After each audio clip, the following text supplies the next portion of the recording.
이 14장 본문의 서두에 이고니온 전도 그렇게 나왔으니까 왜 여기는 이렇게 써놓고 신학교에서나 목회자들이 이것을 선결하고 그러느냐. 전도는 일단 성경적으로 하면 간단한 겁니다. 전도는 간단한 거예요. 저는 전도의 두 가지 핵심 사항을 이야기합니다. 전도는 간단하다 그 말은 주님과 사도들이 또 사도행전에서는 사도들과 빌립 집사님 같은 스데반 집사님 같은 주의 종들과 그리스도인들이 주님의 복음을 전했으니까 간단하다 그 말이에요. 첫째는 간단해요. 전도는 뭐냐 그러면 복음을 전하는 거예요. 거기에 부차적인 건 잘못된 거예요. 부차적이란 말은 복음을 전하기 위해서 유치원을 세우고 잘못됐다 그 말이에요. 복음을 전하려고 미션 스쿨을 세우고 잘못됐다 그 말이에요. 복음을 전하기 위해서 병원을 세우고 잘못됐다 그 말이에요. 복음을 전하려고 초코파이를 갖다주고 잘못됐다 그 말이에요. 복음을 전하려고 화장지를 사고 잘못됐다. 복음을 전하려고 사탕을 주고 잘못됐다. 복음을 전하려고 부침개를 붙이고 잘못됐다. 복음을 전하려고 아이들에게 솜사탕을 만들어주고 붕어빵을 구워주고 떡볶이를 해주고 잘못됐다. 명백한 거예요. 그냥 간단한 거예요. 정말 간단한 거예요. 정말 간단한 거예요. 복음은 복음만으로 전해야 되는 거예요. 사도들이 그렇게 했고 하나님의 자녀들이 그렇게 했고 주님이 그렇게 하셨고 주님의 지자들이 그렇게 했어요. 미련한 바보 멍청이 아니고는 그걸 모를 수는 없는 거예요. 스스로 거짓 속에 들어가면 몰라도 하나님 말씀을 가지고 보는 사람은 그 거짓 속에 들어가면 안 되죠. 첫째는 당연한 거예요. 당연한 이야기예요. 당연한 거예요. 대신에 복음을 전하게 될 때에는 수용성이 어떻게 되느냐, 듣는 사람들이 얼마나 강팍하고 악하느냐에 따라서 결과가 달라진다 그 말이에요. 달라져서 복음을 전할 때에 복음을 반대하는 사람들은 가만히 있지 않기가 쉽다. 그러나 핍박을 피하려면 간단해요. 그래서 주님께서 누가복음에서 4가지 네 가지 재앙과 4가지 복을 이야기하실 때에 그 4번째 재앙에는 모든 사람에게 칭찬을 받는 자는 화가 재앙이 있다 그러셨어요. 무슨 말인 거 아니? 여러분이 전도하기 위해서 부침개를 구워가지고 날라주면 욕을 하겠어요? 안 하겠어요? 안 한단 말이에요. 얻어먹고 누가 욕하냐 그 말이에요. 아이들에게 솜사탕 하나씩 주면서 전도지 주고 솜사탕 주면서 우리 교회 나와라 그러면 욕을 하냐 안 하냐 그 말이에요. 안 해요. 모든 사람에게 칭찬을 듣는 방식으로 도용하는 거예요. 거부되지 않는 방식.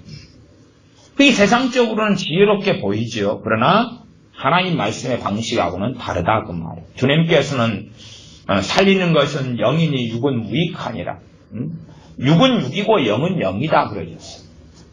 아마 주님 말씀을 어떻게 살짝 본 다음에 어떤 스님 되는 양반이 물은 물이고 산은 산이다 그랬는지 모르겠어요. 왜 주님은 2000년 전이고 이분은 오래된 사람이 아니니까. 누군지 알죠? 어쨌든 주님께서는 육과 영을 구분하셨어요. 그러나 사람들은 육과 영을 구분하지 않죠. 그리고 섞어버리기를 좋아해요. 섞어버리기. 그래서 선교지에 가면 사람들이 환영할 만한 방식을 끌고 들어와서 선교한다 그래요. 이게 전도라는 단어를 쓰면 좀 더 명백해버리니까 선교라는 단어로 바꿔버리는 거예요. 선교라는 단어로.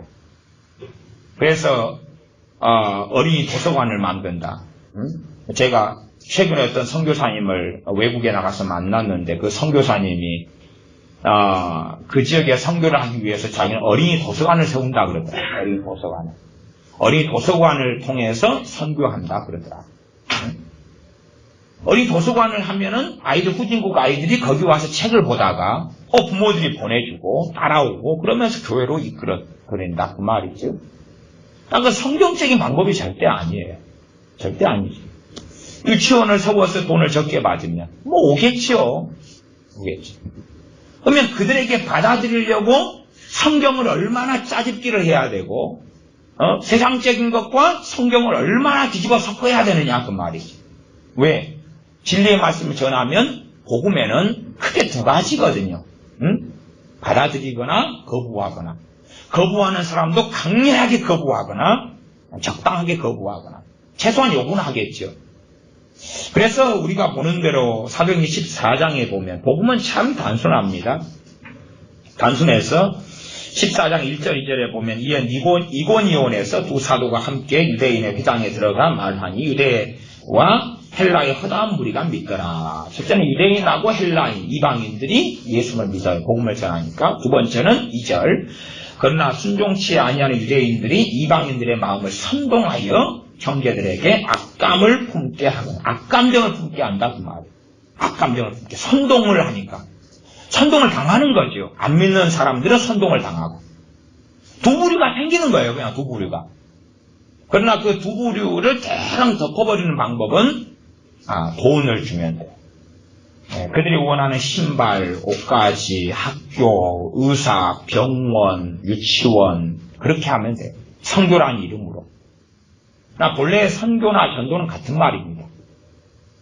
선교란 개념을 가지고 들어올 때 이 WCC가 선교란 개념을 먼저 흐트렸거든요. 1900년 한 중반 이럴 때 그 전부터 선교가 뭐냐 그러면 한 손에는 복음을 한 손에는 빵을 말하자면 복음을 전하고 그 다음에 구제하고 그것이 선교다.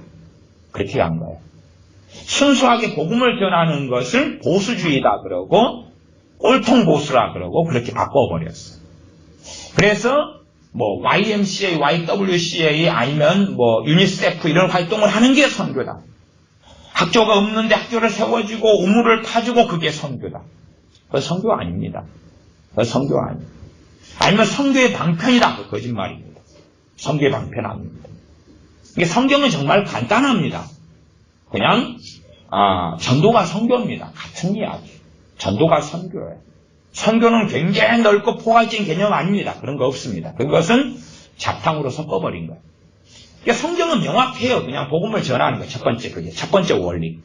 두 번째 원리는 뭐냐 그러면 성령님을 따라서 복음을 전하는 겁니다. 무슨 말인 거 아니?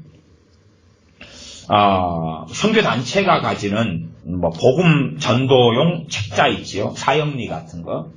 그것은 잘못된 것입니다. 저는 사형리를 가지고 예수님을 영접하는 사람이에요. 근데 그게 잘못됐다니 도대체 무슨 말인가? 잘못된 방식이다 그 말이죠. 그것 자체가 사형리가 악은 아닙니다. 나 잘못된 방식이다 그 말이에요.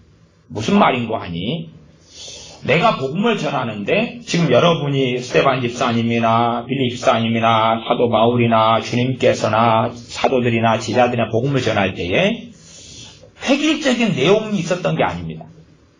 복음의 핵심은 있어요. 핵심은. 그렇죠. 핵심은 우리 주 예수 그리스도의 십자가입니다. 핵심이에요. 그러나 그 본질과 핵심을 전하기 위해서 전했던 말씀과 복음은 다릅니다. 무슨 말인 거 아니? 여러분들이 사도행전 2장이나 그 다음을 보실 때에 베드로 사도가 전했던 복음하고 스테반 집사님 전했던 복음이 같습니까? 틀립니까? 핵심은 같은 거예요. 그러나 정확한 내용들은 다르잖아요. 왜? 복음을 듣는 대상이 스테반 집사님에게 있어서 유대인들이고 특히 그러니까 자기 모세 때부터 이야기를 막 꺼내요. 여러분이 스테반 집사님 전한 복음이 굉장히 아주 많은 분량이 기록되어 있으니까요. 또 사도 바울이 가는 지역들마다 복음을 전하는 걸 단순화시켜서 복음을 전했다 그랬지만은 그런 내용들이 어떨 때는 나와요. 이렇게 나올 때에 그 내용이 다릅니다. 지금 본질은 같아요. 본질은 같으나 접근법이 틀려요. 말씀을 어느 말씀 쪽으로 접근하느냐가 다 다르다 그 말이에요. 그러니까 소위 말하면 어느 사람들에게는 죄 쪽으로 접근을 해야 돼. 어느 쪽은 회개, 어느 쪽으로는 하나님의 용서, 어느 쪽으로는 어떻게 다르게 그렇다 그 말이에요. 과거에 몇 번이 없었지만 각 나라들마다 부흥의 역사가 있었던 적이 있어요. 우리나라는 1906년, 7년 원산대붕, 평양대붕 이런 거. 그러나 그런 부흥이나 미국의 대각성 운동이나 인도나 과거 필리핀도 부흥이 있었던 적이 있습니다. 인도도 부분적으로. 아니면 마주사 부흥 이런 것도 알려지죠. 그러면 그때의 성령의 역사로 말씀 전했던 사람들의 메시지가 다르다 그 말이에요. 예를 들어 조나단 에드워드 목사님을 통해서는 그런 설교를 통해 부흥이 일어났죠. 하나님의 진노의 손에 붙잡힌 죄인들. 그 무서운 하나님의 심판을 듣고 사람들 졸도하고 기절하고 쓰러져 버리고 그랬죠. 그러나 다른 데서는 다른 메시지였어요. 어떨 때는 하나님의 심판에 대해서, 그리고 회개가 터지고, 어떨 때는 하나님의 사랑에 대해서, 어떨 때는 하나님의 공의에 대해서, 어떨 때는 죄에 대하여, 어떨 때는 당자 이야기, 어떨 때는 세리 이야기, 어떨 때는 바리새인 이야기, 어떨 때는 거짓말 이야기. 여러분이 사도 바울 같은 경우가 3차 전쟁 마치고 예루살렘에 와서 잡힙니다. 감옥에 죄수가 되고 2년을 거기서 보내는데, 그러면서 왕이나 총독들, 벨릭스나 베스토 이런 총독들 앞에 재판을 받는데 사도 바울은 복음을 전합니다. 아마 사도 바울이 그런 베스토나 벨릭스에게나 아니면 그런 왕 앞에서나 했을 때의 내용이 다르다 그 말이에요. 달라요. 사람이 다르니까. 그러니 그러면 선교단체가 이야기하는 복음의 획이라는 뭐예요? 성령님 당신 떠나시오 했던 거죠. 당신 떠나시오. 복음을 전할 때 이런 내용으로 전하겠습니다. 이것이 정답이에요. 이게 정답. 그러니까 성경만 봐도 그 정답표가 있어요? 없어요? 없어요. 그러니까 자기가 성경에서 좋은 복음의 핵심 요소라고 뽑아내서 만든 거예요. 그냥 사형리 같은 것. 그러니까 극단적으로는 그런 일은 있겠지요. 사형리를 통해서 전도하게 하는 때는 있을 거라는 말이에요. 그치요? 사형리를 가지고 전도하게 할 때는 있을 거라는 말이에요. 아니면 다른 전도지를 통해 전도하게 하실 때는 있을 거라는 말이에요. 아니면 우리가 컬러 전도지 있지요. 황금색, 검은색, 흰색 이렇게 하면 설명하는 거. 그게 전도지죠. 그러나 그건 진리가 아니고 그 방법을 쓸 때에 누구를 떠나시게 합니까? 성령님을 떠나시게 하죠. 성령님께 그렇게 말하는 거와 똑같은 거예요. 내 방법을 나는 고수하고 지킬 테니까 그것에 성령님께서 협조하셔야 됩니다. 협조를 하든지 말든지 알아서 하시는데 내가 바른 걸 전도하고 있으니까 협조하셔야 됩니다. 다른 말로 철저하게 복음 전도에 있어서는 성령이 의존적이 돼야 되는데 성령이 의존적이 되지 않겠다 그 말이죠. 내가 성경에서 인간의 지혜로 가장 아름답게 보이는 복음의 핵심 메시지를 가져와서 짜깁기를 해가지고 전할 테니까 성령 역사에 달라고 하는 거지. 그래서 사도 바울은 고린도 전서에서 내가 사람의 지혜의 말로 전하지 아니하고 성령님의 가르친 것으로 한다고 이야기하죠. 그러나 우리는 사람의 지혜로서 좋은 것을 뽑아내가지고, 그래서 이 선교단체들의 함정이 그런 거예요. 선교단체의 함정 갈수록 세속화되고 육적으로 변해간다는 거예요. 갈수록 육적으로 인간적으로 변해가는 거예요. 왜? 성령 역사가 없으니까 이기저기에서 막 영적이고 신령한 것처럼 꾸며내고 만들어내야 되거든요. 그렇게 이제 성경을 바꾸어 갑니다. 전도는 참 두 가지 간단한 걸 성경에 제시해요. 하나는 순수하게 복음을 전하는 거지 섞는 게 아니에요. 유괴 방법, 부침개, 커피, 화장지 아니면 구제하고 복음하고 섞는 게 아니에요. 구제의 순서는 정확해요. 혹시 여러분은 그거 아시나요? 구제의 대상은 그리스도인만이 된다는 것을. 물론 여러분들이 유니세프에 돈을 보내고 세상 사람들 구제하는 거 저는 말리지 않습니다. 그러나 성경의 본질까지는 아셔야 돼요. 본질까지는. 혹시 마게도냐 교회에서 연보하고 고린도교에서 연보해가지고 어디를 돕죠? 예루살렘을 돕는가요? 예루살렘 교회를 돕는가요? 천하가 흉년들이라고 흉년이 들었단 말이에요. 다 먹고 살기 어려워요. 교회들이, 이방인 교회들이 연보 헌금해가지고 교회를 돕나요? 세상을 돕나요? 교회를 돕습니다. 7 집사님을 뽑아가지고 7 집사님 뽑은 이유는 뭐냐 그러면 구제 사역에서 문제가 벌어졌으니까 그래요. 그들에게 전담시키려고. 그러면 노숙자 사역을 했나요? 아니면 교회 안에서의 과부들 등을 먹였나요? 교회 안에서입니다. 그걸 아셔야 돼요. 그러니까 사람들은 자꾸만 이 선교라는 개념 속에서 노숙자 사역, 죄송한 이야기입니다만은 저는 그게 찬성하지 않습니다. 그러니까 성경적으로 확인하셔야 돼요. 성경적으로 확인하셔야 돼요. 복음을 전해가지고 가난한 사람도 믿고 아니 중산층도 믿고 심지어 부자도 예수를 믿을 수 있어요. 응? 부자 중에 하나는 아마 자주장사 루디아는 저는 좀 부자였다고 생각합니다. 그러면 그 가운데 믿게 된 사람 가운데 그 다음 애가 구제인 거예요. 예수님 믿어서 이제 형제가 되었으니까 그들을 구제하는 거예요. 그들을 구제하는 거예요.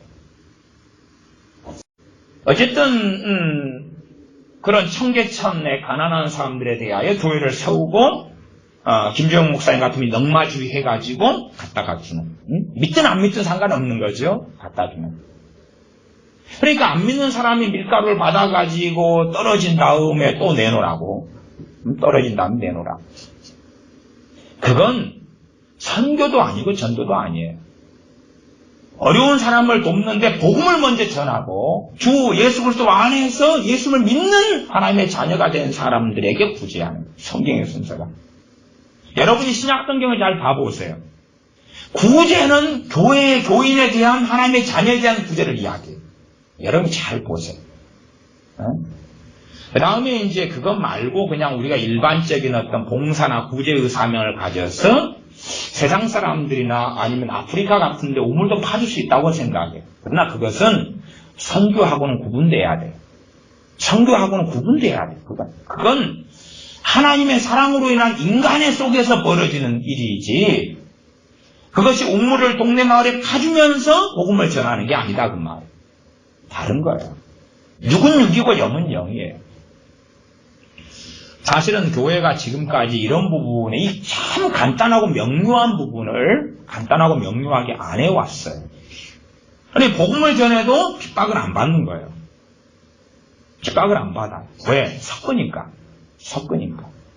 아니, 부침개를 구워주고 커피를 주면서 예수 믿으세요 하면은 어떻게 그 커피 주고 웃는 얼굴에 침을 뱉나요? 이미 커피를 주면서 그런 말 있죠. 먹은 놈은 성질이 안 낸다면 그런 말이 있던가요? 일단은 커피 한 잔 먹이고 예수님 전할 때 기분 나빠도 내가 먹은 게 있는데 여름에 더울 때 냉커피 한 잔 쫙 타주고 맛있게 해주고 그 다음에 그냥 우리 교회가 어딘데 좀 예수님 믿으세요. 자세한 내용도 없어요. 그냥 예수님 믿으세요. 교회 나오세요. 그 한마디로 모든 면접을 다 받습니다. 복음에 정확한 걸 전하지는 않아요. 정확한 내용을 전하기보다는 요즘에 어떤 노방전도 같은 건 교회 PR에 불과하지. 교회 선전을 어떻게 하느냐. 교회 선전이죠. PR이죠. 그리고 세상 사람들은 너무나 강팍해되어서 더 이상은 복음을 듣지 않는 그런 시대가 진즉 한 20년 이상 전부터 한국 사회는 되어져 버리고 말았습니다. 이게 일단은 전도의 개념은 참 명확합니다. 이게 선교의 개념이 한 손에는 구제, 한 손에는 복음은 틀린 겁니다. 성경이 그걸 지지하지 않습니다. 지지하지 않아. 그러니까 선교사님들이 어느 지역에 가면 한국교회는 성과를 내라 그러고 그들도 자기만의 아방궁을 거기에 지어야 되니까 몇 가지를 해요. 첫째는 예배당 건물 짓기. 첫 번째는 예배당 건물 짓기. 거기에서 아방궁을 세워야 되니까. 두 번째는 학교 세우기, 유치원 세우기, 그 다음에 돈 있고 능력이 있으면 이제 병원까지. 그렇게 세우는 것을 해나가죠. 그게 실적이니까. 그다음에 사람 모으게 하려면 간단하죠. 뭘 퍼주면 되죠. 퍼주면 오는 거예요. 아마 노숙자 사회 갈 때도 퍼주니까 오죠. 컵라면 나눠주고 빵 나눠주고 치료해주고 그러면 오죠. 그러면 오죠. 와서 나쁜 이야기 안 하죠. 나쁜 이야기 안 해요. 그러나 정말로 노숙자들이 모인데 순수하게 복음을 전한다면 반응은 어떨 거라고 생각하냐고 말이에요. 반응. 배고픈 사람들에게 복음을 전하는. 그러니까 스스로 자위하는 방법이 그런 거죠. 나는 선교했다. 나는 전도했다고 자유하는 방법은 컵라면 200개 준비해가고 빵 500개 준비해가고 그들에게 나눠줄 것 준비해가고 나눠주는 거죠. 돌봐주는 거죠. 그 다음에 이제 찬송도 좀 복음성과도 함께 좀 부르고, 또 설교도 5분, 10분 좀 하고, 너무 길게 하면 안 되니까. 그 다음에 또 남은 사람에게 또 뭘 해주고, 그렇게 하면 욕하지 않지. 어쩌다가 그래가지고 믿는 사람이 생겼다고 막 환호하고, 어쩌고저쩌고 하지만, 그 복음이라는 것은 굉장히 물을 타고 희석해가지고 많이 거부하지 않도록 돌려치기 한 거죠. 정말 그가 열렬하게 주님을 사랑하느냐? 그러면 안 그렇죠. 사람 바라보는 거예요. 당신이 전하는 예수님에 대한 복음 들으니까 괜찮게 들리고 보여. 나 믿어줄게. 대신에 다음 주에 가지고 올 때는 나 좀 더 줘야 돼. 아니면 나 이런 어려우니까 나 이렇게 구제해주고 도와줘야 돼. 그런 어떤 강렬한 동기들이 배 속에가 숨어 있는 것을 보죠. 그제 스스로 기도하고 나 빵 대신에 나 성경을 좀 달라고. 성경책이 나 필요하다. 빵 대신에 나 성경 읽어야 되겠다고. 정말 주님을 영접하고 믿은 사람은 성령의 역사가 나타나니까 두 가지의 강렬한 마음이 생깁니다. 강렬하든 덜 강렬하든 간에 기도해야 되겠다. 주님의 말씀을 읽어야 되겠다. 두 가지 강렬한 마음이 생깁니다. 한 걸음 나아가면 나도 예배 드려야 되겠다는 강렬한 마음이 생깁니다. 성령의 역사, 하나님의 자녀가 되면 성령이 임하시니까. 그러나 사실 예수님 믿었다고 하고 이렇게 새신자 카드나 아니면 예수님의 결신 카드에 이름을 쓰지만 그게 대부분은 없어요. 군대 가면 군대에 어떤 환상이 빠지는 경우가 있습니다. 예를 들어 논산훈련소에 가서 어떨 때 3,000명, 5,000명이 세례를 받는다 그런 거. 또 이 옆에 교회에 제가 걸어오다 보니까 이 옆에 교회에 이렇게 써져 있더라고요. 프랭카드가 써져 있는데 ROTC 세례식 이런 거 써져 있더라고요. ROTC는 뭐냐면 ROTC는 학군 단위라 해서 대학에 다니면서 이렇게 군사교육을 받는 장교가 되는 과정이 있습니다. ROTC 장기, 단기 과정이 나누어져요. 그럼 걔네들은 대학생들이 4학년 마치고 초임 장교로 부임해 가는 것입니다. 훈련소를 거쳐서. 그러면 그 ROTC 애들이 이제 세례식을 한다. 여러 명이 어째 세례받기로 한 모양이죠. 그래서 세례식을 했기 때문에 믿는 하나님의 자녀가 됐다. 아니면 논산훈련소 같은 데서 3,000명이 세례받았다. 믿는 사람이 되었다. 다 거짓말입니다. 그거.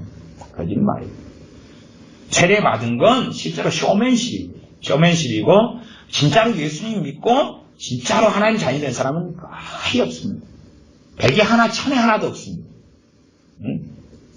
제가 몇천 명 되는 병사들을 담당하는 군종병으로서 이 군대가 2년 반 기간 동안에 1년은 제가 전투 또 폭약은 또 건설을 했고 뒤에 후반 1년 반을 제가 군종병으로 있었어요. 이게 제가 이렇게 좀 이렇게 컨트롤하고 지도하고 이런 제 밑에 그 군종병들만 해도 기본 단위가 수십 명이었습니다. 예, 그 군종병은 주로 중대군종, 대대군종들이 다 제 밑에 있었는데, 중대군종은 보통 100명의 병사, 100도 많으면 150명까지 됩니다.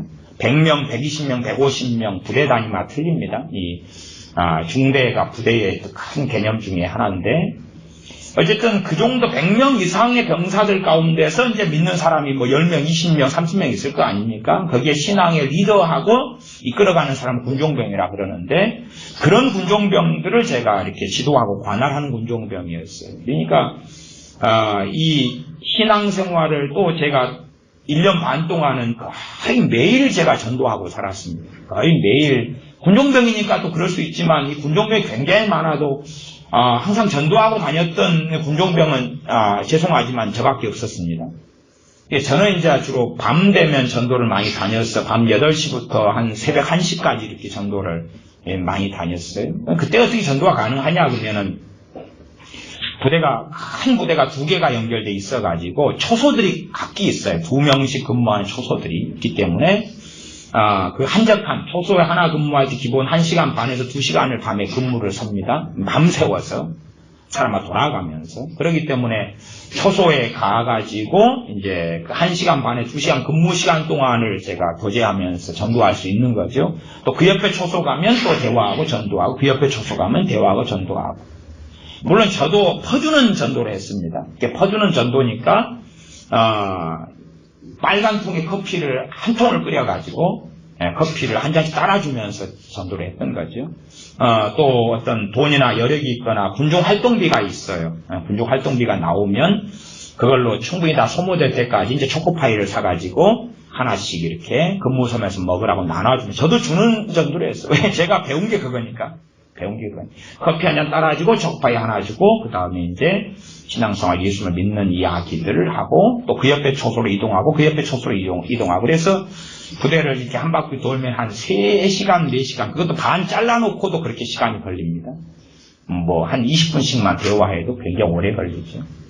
이게 어쨌든 병사들의 신앙생활에 제가 직접 관여를 하고 그렇게 살아왔기 때문에 그런 논사훈련소의 진중 세례식이나 ROTC 세례식이나 겉보기에 좋은 개살구죠. 개살구지만 사실은 군인의 어떤 신앙과 믿음은 세상 사람들의 여 속에 있는 신앙과 믿음의 차이는 하나도 없습니다. 오히려 더 완악하고 강팍한 경우가 훨씬 더 많죠. 이게 겉에 보기에 뭔가가 빠지고 환호하는 것에 불과하죠. 그래서 나는 성교했다고 착각하는 거죠. 사람들이 거부하지 않는 방식으로. 그러나 그런 것은 아닙니다. 그래서 사도행전에서 이야기하는 또한 주님의 복음서에서 이야기하는 선교는 전도입니다. 전도. 그래서 제가 가지고 있는 주석성경은 제목이 전도로 나와 있죠. 전도로. 그러면서 선교 이야기를 하는 거죠. 이 전도의 사명은 우리가 다 가지는 것입니다. 다 가지는 거예요. 그러나 우리가 이제 전도를 해보면 더 이상 전도가 먹히지 않을 때가 되면 어떤 면에서는 그 지역이나 그 나라의 사명은 끝났다고도 저는 그렇게 말합니다. 더 이상 전도가 안 되면 전도가 되는 데서의 전도가 된다는 이야기는 무슨 말입니까? 아직 완전히 그 지역과 국가나 어느 지역이 타락하지 않았다는 이야기예요. 근데 예를 들어 여러분이 롯이 소돔 땅에 있었어요. 그러면 롯은 마땅히 소돔 땅을 떠났었어야 했습니다. 진즉. 그러나 롯은 소돔 땅을 떠나는 기회를 놓쳐버렸어요. 물론 소돔 땅에 롯이 들어갔을 때에 정말 경건하고 선한 마음으로 하나님의 말씀을 증거했다고 저는 봅니다. 그러나 사람들은 받아들이지 않았지요.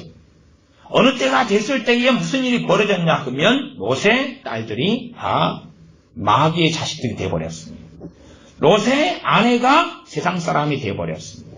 롯의 딸들과 혼인을 맺었던 사위들이 이미 다 세상 사람들이 되었습니다. 그렇게 되어버렸는데 롯은 자각을 했는지 안 했는지 모르겠지만 떠나지 않았습니다. 아마 일정하게 때가 늦어서는 롯이 떠난다 해도 아내가 말을 안 들었을 겁니다. 천사가 억지로 손을 잡고 끌고 나왔는데 롯의 아내는 뒤를 돌아보아 소금기둥이 되었죠. 롯의 딸들은 너무나 세속하고 정욕으로 가득 찼기 때문에 아버지를 술을 먹이고 첫째, 둘째 딸이 동침을 하고 아이를 가집니다. 그리고 모압과 암몬 족속이 태어나고 만들어집니다. 그리고 모압, 암몬 족속은 지금까지 강성하게 이어져서 지금까지 대다수가 다 수천 년 동안 지옥에 떨어져 오고 있습니다. 나지 아니했다면 좋았을 족속들. 하나님은 그것을 막지 않으십니다. 하나님은 롯에게 술 마시지 말아라 깨어나라 안 하십니다. 왜? 그가 그런 사람이 소돔에서 되었고 롯의 딸들은 그런 사람이 되었기 때문에 누가 죄 짓는데 하나님은 막지 않습니다. 정말로 하나님을 경외하는 사람이 죄 지을 때는 좀 막습니다. 그러다가 더 지을 때는 안 막습니다. 말하자면 선지자 발람이 있었는데 발람이 죄를 지으려고 발락 왕의 초청을 받아 가려고 할 때에 나귀 입을 통해서 제재하고 막으시죠. 그러나 다음에 이 발람 선지자가 더 악한 계교를 내고 할 때는 하나님 안 막습니다. 그리고 그를 선지자가 아니라 술사 발람으로 여기시고 하나님은 쳐 죽이십니다. 영원한 지옥에 과거에 선지했던 발람이 떨어지고야 말았던 거죠. 그러니 일반적으로 정말 하나님을 경외하는 사람이 죄 짓는 것을 성령의 역사와 하나님께서는 제재하시지만 제재하시는 거지 전혀 못 짓게 자유의지를 없애시는 건 아닙니다. 아담과 하와의 아들들이 누굽니까? 가인과 아벨이죠. 가인이 동생에 대하여 시기하고 죽이려는데 하나님은 경고만 하시죠. 경고만 하시죠. 들판으로 불러내어서 형 가인이 아벨을 돌로 쳐 죽일 때 하나님은 나타나시지 않습니다. 그리고 죽인 다음에야 나타나셔서 동생 어디 있느냐라고 하시고 징계하시고 심판하시는 거죠. 이게 사람들은 다 자기식으로 성경을 보고 읽기를 너무나 좋아합니다. 어쨌든 이 두 사도는 14장에 보면 두 사도가 도망갑니다. 왜 도망갑니까? 일단은 보시면은 5절, 14장 5절, 이방인과 유대인과 그 관원들이 두 사도를 능욕하며 돌로 치려고 달려들어요. 두 사도는 순교를 당해야 했을까요? 그건 아니죠. 두 사도를 돌로 쳐서 치려고 달려드니까 6절에 저희가 알고 뭐합니까? 도망하지요. 알고 도망하여 루가오니아의 두 성 루스드라와 더베와 및 그 근방으로 가서 거기서 복음을 전하니라. 도망가죠. 당연한 이야기죠. 우리 주님께서도 예루살렘 핍박하고 유대인들 사두개인들이나 바리새인들이 달라들고 그러니까 갈릴리 지역으로 도망가고 피하시죠. 그래서 복음의 중심지를 바꾸십니다. 그렇게 사도들이 또 사도 바울이 과거에 청년 사울이었을 때 다메섹에 전도할 때에 이 청년 사울은 주님을 핍박했고 교회를 핍박했기 때문에 거기서 죽으리라 그렇게 했는데 제자들은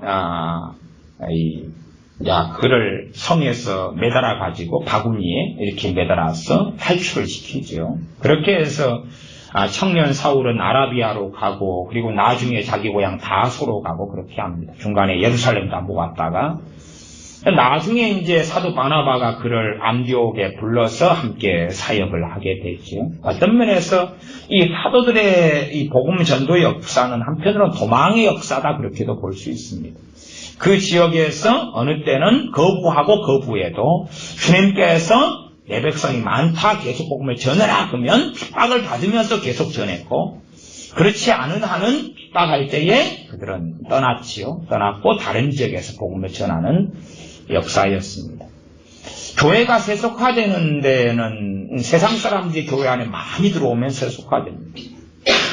전에 저희 교회에 2번 찾아왔던 중년의 아저씨가 있었는데 그 중년의 아저씨가 그런 이야기를 했습니다. 교회에서 본인은 스스로 선지자라고 생각하시는 분이셨는데 그래서 교회에 찾아와서 특별한 이야기도 아닙니다.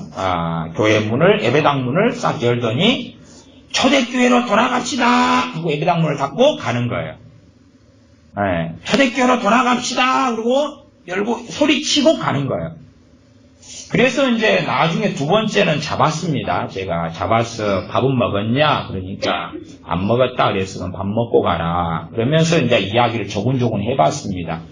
초대교회로 돌아가라고 소리치고 가는데 그 전에 당신 한 5년 전에도 한 번 왔다. 근데 소리치고 돌아가는데 왜 그러느냐? 그랬더니 이제 자기가 하나님께 사명을 받았대요. 그래서 그 일이 20년 정도 하고 있답니다.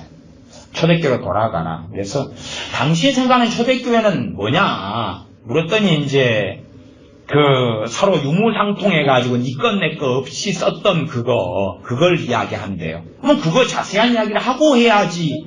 그렇게 말만 한번 덥석해놓고 가냐. 그래서 어디 사냐 물어봤더니 이제 저희 여수로 왔잖아요. 근데 타 지역 어디에요? 멀리서. 그러면 당신 생계는 어떻게 먹고 사냐? 그러니까 20년 동안 누나 등골을 뽑아먹고 산다 그러더라고요. 자기 일은 안 하고 직장도 없고 생업도 없고 있다가 누나한테 돈 좀 받고 그러면 그렇게 살다가 그 돈 가지고 차비해가지고 자기가 이제 교회만 다니면서 소리친대요. 초대교회로 돌아갑시다. 그리고 갔다가 옆에 교회가 초대교회로 돌아갑시다. 그리고 이제 한번 돈 떨어지게 한탕하면 이제 올라가서 또 거기서 또 그냥 지내다가 직장도 없이 뭣도 없이 그렇게 해서 나이가 지금은 이제 50대가 돼버린 거죠. 그렇게 이제 그래서 정말 초대교회 의미가 뭔지 아냐. 그리고 당신이 이렇게 말하는 것이 그게 계시가 아니다. 그런 이야기 좀 해도 못 알아먹었어. 자기 20년 동안 뭔가 사로잡혀서 했는데 생각해 보십시오. 정말 이 공동체의 이상, 네 것 내 것 없이 유무상통하는 그 이상이 과연 실현되는 게 가능할까요? 불가능한 것입니다. 그것을 하다가 누가 죽었습니까? 아나니아와 삽비라 부부를 하나님 심판을 죽이셨습니다. 생각해 보십시오. 그게 이루어지려면 조건이 있습니다. 모든 교인이 성령 충만해야 됩니다. 첫째는 모든 교인이 성령 충만해야 됩니다. 두 번째 조건은 모든 교인이 성숙해야 됩니다. 성숙해야 됩니다. 성령 충만하다 해서 육적인 부분이 없는 게 아니잖아요. 응? 그러면 누가 A라는 사람이 자기 재산을 다 내놓았습니다. 그러면 육적인 사람이 있으면 탐욕이 있습니까? 없습니까? 있지요. 나아가서 육적일수록 자기가 수고하고 노력하고 땀 흘리는 것보다 더 많이 가져가려고 합니다. 탐욕이 있고 욕심이 있죠. 그래서 더 많이 가져가는 일이 벌어지겠죠. 안 그러겠습니까? 누군가는 분명히 일하지 않는 사람이 있을 거고 누군가는 더 수고하고 노력하는 사람이 있을 거고 그러면 그 사람이 수고하고도 노력하는 사람이 많이 벌었기 때문에 내놨어요. 수고하지 않고 노력하지 않은 사람이 거기에서 쓴다고 가져갔어요. 교회는 난장판이 되는 것입니다. 그래서 그런 것을 성경은 지지하지를 않습니다. 한때 벌어졌던 초대교회에서 네 것 내 것 유무상통하고 했던 걸 성경은 지지하지 않습니다. 절대 지지하지 않아요. 그래서 이 공산주의자들은 그 부분을 가지고 공산주의의 모태가 성경이고 기독교라고 이야기하는 이 어리석은 자들이 있죠. 그러나 그것은 비성경적인 것입니다. 그건 이상하고 꾸미고 실현 가능한 일이 아닙니다. 그렇기 때문에 이 공동체 생활을 강요하는 사람들이 쉽게 빠지는 것이 좌파로 빠집니다. 공산주의로 많이 빠집니다. 그 다음에 대부분의 공동체 생활은 잘못되는 것입니다. 대부분의 공동체 생활은 공동으로 뭔 일을 하는 건 옳고 좋습니다. 그러면 공동으로 어떤 과수원을 한다. 그렇게 할 수 있죠. 5명이. 또 뭐 여러분도 어떤 치킨집을 할 때 가족끼리 함께 할 수도 있지 않습니까? 그러면은 누구는 적게 받고 누구는 많이 받고 그럴 수 있는 거예요. 아니 많이 받을 수밖에 없는 투자를 했고 그런 수고를 하는 사람이 양보해서 같이 나눠 가지는 건 괜찮은 거예요. 그렇죠? 응? 그러나 정당한 노력에 정당한 대가를 지불하는 게 성경이에요. 그게 성경이에요. 그러니까 우리가 가족이 모여 치킨집을 한다 그래도 똑같이 돈을 분배하는 게 아니다 그 말. 이익금에 따라. 그렇게 그게 합의가 되고 더 많이 받아야 될 사람이 희생하고 헌신해서 그렇게 되면 좋은 거지만 그렇게 되지 않는다면 차별적으로 돈을 나눠 가져야 되죠. 공헌도에 따라 수고도에 따라서. 그러지 서빙만 한 사람하고 요리 기술을 가지고 주방에서 요리한 사람이 돈이 같으면 되겠냐 안 되겠냐 그 말이. 안 된단 말이에요. 이게 안 된다. 그러니 과수원을 우리 교회가 모여서 과수원을 한다고 합시다. 그러면은 똑같이 우리가 신령한 사람들이 다 있어가지고 합의돼서 과수원 총소득이 1000만 원인데 10명이니까 100만 원, 100만 원, 100만 원씩 나눠가야 돼 좋다. 응? 그렇게 할 수 있지만 그건 성경적인 게 아니에요. 첫째는 성경적인 게 아니고 두 번째는 과수원을 한다 그래도 공동으로 그렇게 사업을 할 수 있어도 공헌도에 따라서 나눠 가져야 한다 그 말이에요. 공헌도에 따라 나눠 가져야 돼. 이익금을 가지고 그걸 합의를 해야 되는 거지. 공산주의 단체처럼 1000만 원 이익금이니까 다 100만 원씩 나눠 가진다. 그렇게 되지는 않아요. 될 수 있는 것 자체가 아닙니다. 과수는 할 때 누구는 더 수고하는 사람이 있을 거 아니에요. 왜? 일 자체가 다르니까. 누구는 더 수고하고 애쓰는 사람이 있을 거고. 심지어 기술, 농기계 조작 기술 가지고 있어서 트랙터나 경기로 운전하고 막 이런 기술이 있는 사람하고 없는 사람은 차별성이 있을 수밖에 없다고 말이에요. 그렇게 한 다음에 이제 진실한 공동체란 건 뭐냐 그러면 내가 저 사람보다 50만 원을 더 받는 그 수고와 땀을 흘린 사람이 내가 50만 원 더 받아야 되는 거예요. 더 받아. 그런 다음에 내가 사랑으로 50만 원을 더 받았는데 그 가운데 10만 원을 내놓을 수도 있고 5만 원을 내놓을 수도 있고 50만 원 다 내놓을 수도 있다고 말이에요. 같이 나눠 가지라고.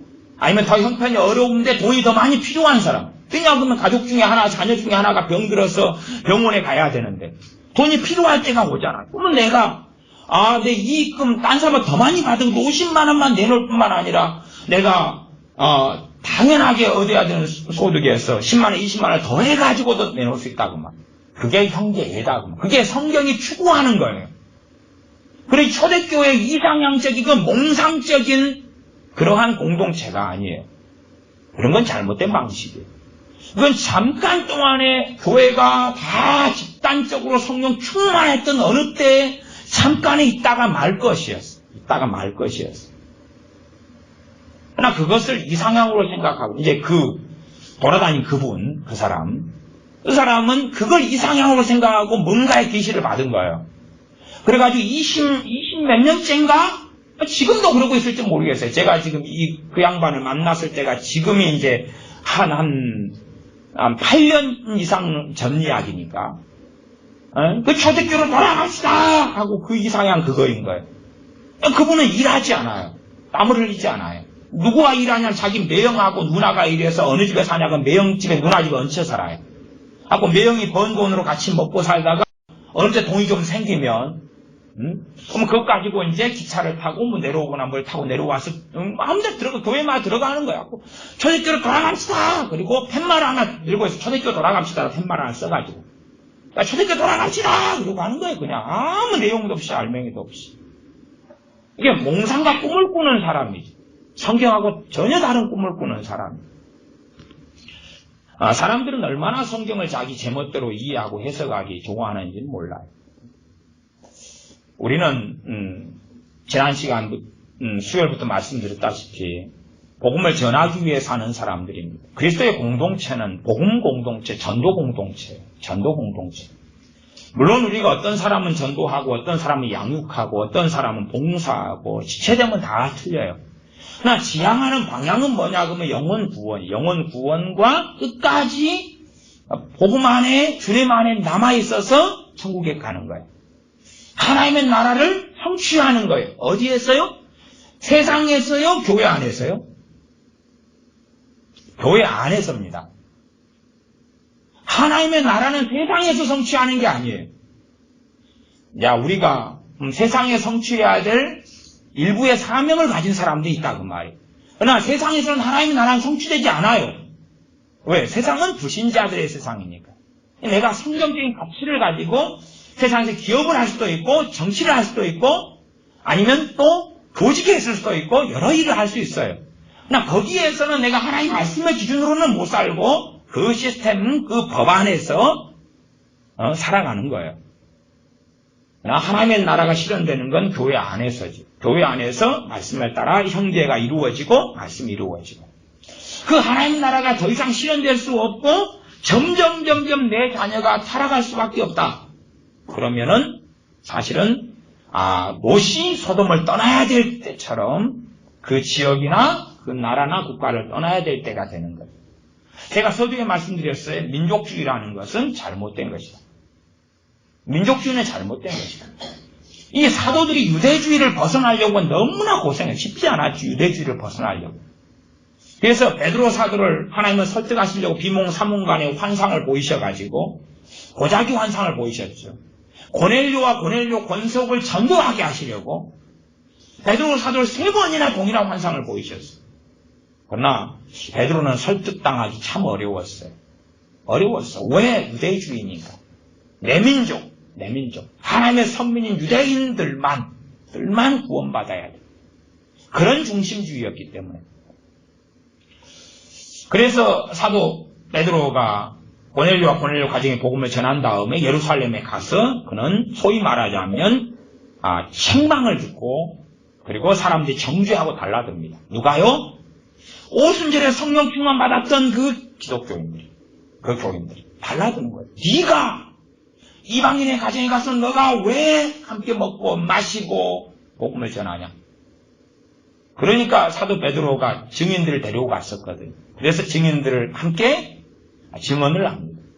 우리가 받은 성령님과 동일한 성령님이 그들에게 주시는 분이 하나님이시고 동일한 성령님을 그들이 받는데 내가 어떻게 내 임의대로 하나님을 오라 가라 마라 성령님을 받는 걸 내가 막을 수 있냐?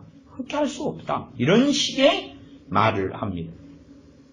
그러니 사실은 이 주님의 사도들도 유대주의를 벗어나는 것이 정말 어려웠습니다. 그래서 이 사도행전에는 유대인이냐 헬라인이냐의 구분이 없는 거예요. 민족주의의 구분이 없는 거예요. 여기가 없어요. 그런데 한국 사람들이 유독히 구분이 너무 심한 거예요. 민족주의의 구분이 너무 심한 거예요. 어리석어져서 아예 이 한국만의 어떤 기독교를 세우려는 거죠. 특별히 한국을 사용하신다. 이상한 이야기죠. 한국을 하나님 사용하신다. 한국 교회를 사용하신다. 이상한 개념입니다. 여러분 이상하다는 걸 이해를 하셔야 되는데 이해를 못 하실까봐 제가 염려가 됩니다.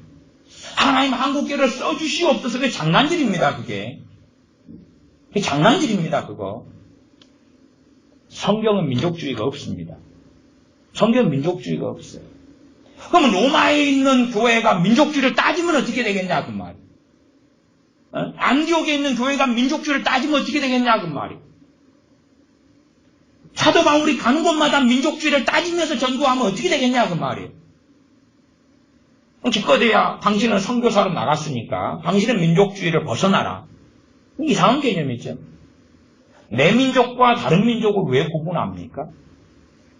그래서 이 한국교회가 악이 악인 줄 모르는 방식이 민족주의 때문에 그렇습니다. 북한하고 우리하고 한민족이니까 북한이 악이 아니라고 생각하는 거죠. 악이 아니라고 생각하는 거예요. 한민족이니까 악이 아니다. 민족의 개념보다 성경의 개념이 앞서는 것이에요. 그들이 악이고 악한 정권이냐? 악한 정권은 도울 수가 없는 겁니다. 악한 정권을 도와왔기 때문에 하나님께서는 이 땅의 교회, 한국교회, 이 땅의 정권, 대한민국 정치, 경제. 경제는 지금까지 많이 축복하셨습니다만은 그러나 몰락으로 들어갈 수밖에 없는 거죠. 악한 정권을 계속하게 돕는데 악의 축을 계속하게 돕는 것이죠. 지금까지 대한민국에서 줬던 그 천문학적인 돈 때문에 핵이 만들어졌고 ICBM이 만들어졌고 미사일이 만들어졌어요. 개성공단을 통해서 어마어마한 돈을 제공했어요. 금강산 관광을 통하여 돈을 어마어마하게 제공했어요. 국가 원조를 통해서 제공했어요. 왜? 한국에 있는 많은 목사들의 개념이 그게 선교라고 보거든요. 북한의 과학이대를 평양과학이대를 세워줘요. 그러면 평양과학이대를 통하여 누구를 전도하겠다는 거예요? 북한의 공산당원이 들어오면 전도하겠다는 거예요. 평양과학이대 교수가 한국 사람이 기독교인이 될 테니까. 기독교가 교회가 세워진 거죠. 평양과학이대. 그것이 잘못된 선교인 거죠. 평양과학이대를 세워주는 게 아니라 북한에서 전도할 수 있으면 하고 없으면 핍박하고 종교의 자유가 없고 핍박하면 후퇴하고 안 가야 되는 거죠. 북한에 암센터를 세워줘요. 암센터를 통해서 전도하겠다는 거죠. 그게 이상한 잘못된 선교의 개념에서 오는 거예요. 그래서 망하는 수밖에 없는 거죠. 북한의 악한 정권만 더 강력하게 해주고 오래 보존되게 해주는 악의 길을 달려왔으니 한국교회가 이 대한민국이에요. 그러니 어떻게 하나님의 진노와 심판을 피할 수 있겠느냐 그런 것이. 선교는 그런 게 아니에요. 병원 세워주는 게 아니에요. 물론 병원 세워줄 사명을 가진 사람은 그렇게 하는 거예요. 그렇죠? 안 그러면 우리가 세상에서 직장도 직업도 못 가질 거 아닙니까? 그렇진 않지요? 우리가 직장과 직업을 다 가지고 사는 것처럼 그렇게 사는 거예요. 그래서 빛과 소금이 되는 거예요. 그러나 전도는 그런 게 아니다. 그 말이에요. 전도와 선교의 개념 같은 거예요. 선교는 전도는 그런 게 아니다. 그 말이에요. 복음을 전하는 거다. 그 말이에요. 그리고 세상 사람들의 구제와 하나님의 자녀, 복음을 전하고 믿게 된 자녀들에 대한 구제가 전혀 다른 거예요. 전혀 다른 거예요. 그러니까 아이들 전도도 순수하게 복음을 전하면 진짜로 믿게 되는 아이는 극소수예요. 뭘 주려면 그들한테는 줄 수 있다. 그 말이에요. 그들한테는. 가방을 줄 수도 있고 빵을 줄 수도 있다. 그 말이에요. 필요하면. 그러나 순서가 바뀌어버리면 그것은 잘못된 거다. 그 말이에요. 그래서 한국의 선교사님들이 선교지에 가서 이 선교라는 잘못된 개념을 가지고 순서를 전부 다 바꿔버리고 엉망으로 만들어버려요. 지역사회를 엉망으로 만들어버려요. 순수하게 복음을 전하면 사도행전에 있던 것처럼 핍박을 많이 받겠죠. 그 다음에 건물을 쉽게 세울 수는 없으니까 움직여 다니겠죠. 물론 어느 지역에서는 건물도 세울 수 있고 거기에 교회를 세울 수 있는 거예요. 당연하게. 나 최소한은 어떤 선교사님은 복음을 전하는 중심되는 선교사님이 될 거고 어떤 선교사님은 목회 중심의 선교사님이 되긴 할 거예요. 그런 지체됨의 사명적인 차이는 있으니까. 그러나 최소한은 복음을 전하는 게 뭔지 성령의 역사를 따라서 말하게 하심을 따라 말하게 하는 게 뭔지 정도는 이해하는 가운데 선교를 해야 되고 나아가서 사회가 악해진 민족주는 틀린 거기 때문에 사회가 악해져 가면 이제 거기에 남아있을 때 우리의 자녀들이나 우리의 신앙조차도 지키고 유지하는 것은 너무나 어려워져 가는 거예요. 사회가 악해집니다. 그러면 사실은 어떤 면에서 교회란 또 그리스도인들이란 아브라함과 비슷하다 그런 저는 그렇게 보여요. 아브라함과 비슷하다. 아브라함이 갈대아 우르를 떠나서 하나님께서 지시하시는 땅 갈 바를 알지 못하고 팔레스틴에 왔어요. 그 다음에 그는 장막을 치고 살았어요. 텐트를 치고 살았지. 그리고 계속하여 이주하고 삽니다. 계속하여 돌아다니. 애굽으로 때론 가고 때론 블레셋 지역으로 때로는 저기 아람 쪽으로도 가고 베델로도 가고 이리저리 움직여 다녀.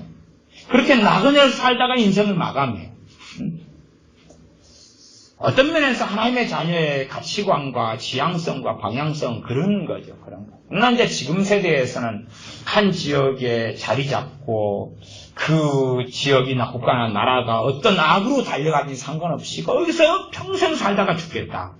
그런 어떤 지향성을 가지는 거죠. 그러나 사실은 절대 그런 게 아니지. 왜냐하면 사람들은 문화의 영향을 너무나 강력하게 받아요. 문화의 영향을.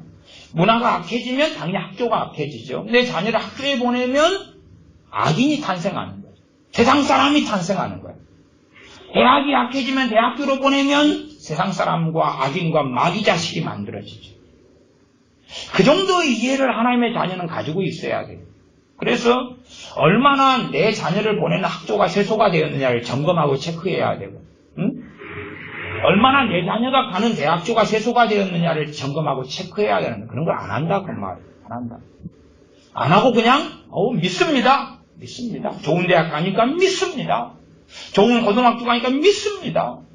그리고 이 땅에서 성공을 얻고 하나님의 나라를 위해 사는 게 아니죠. 내 자식의 나라, 내 복지의 나라, 나의 가정의 나라를 구축하고 살려는 것이기 때문에 너희는 모든 족속, 너희는 가서 모든 족속을 지자를 삼아. 가서 그러니까 이제 돈이 가서. 사람을 대신 보내가지고는 아니죠. 그 복음 전도의 선교의 마인드를 가지고 이 교회 공동체는, 신앙 공동체는 살아가는 것입니다. 네 것 내 것 없이 살아가는 건 아니고 내가 당연히 내 것인데 주님 앞에서 나누어 주는 것, 사랑으로 형제 사랑을 나누어 주는 건 좋은 거지. 그렇게 해서 우리가 복음이나 선교의 개념을 다시 정립하고 과연 우리가 자녀를 낳을 때에 그 자녀는 이제 지금 개념으로 하면 다 선교사로 키워야 되는 거예요. 단지 어떤 선교사입니까? 직장을 가지면서 빛과 소금이 되는 선교사. 지역의 의미는 없는 것입니다. 본래가. 한민족 아니면 어느 나라, 미국, 캐나다 어떤 지역의 의미는 본래가 없는 거예요. 그리고 직업인 선교사로 살아갈 것이냐 순수하게 복음을 전하는 선교사로 살아갈 것이냐 구분은 있는 거예요. 그러나 그럼에도 불구하고 직업인 선교사도 지향하는 것은 전도인 거예요. 전도와 양육. 복음을 전하고 예수님을 닮아가는 거죠. 끝까지 주님을 부인하지 않고 살아가고 그 가운데 자녀를 낳고 생산하는데 선교사를 낳는 거예요.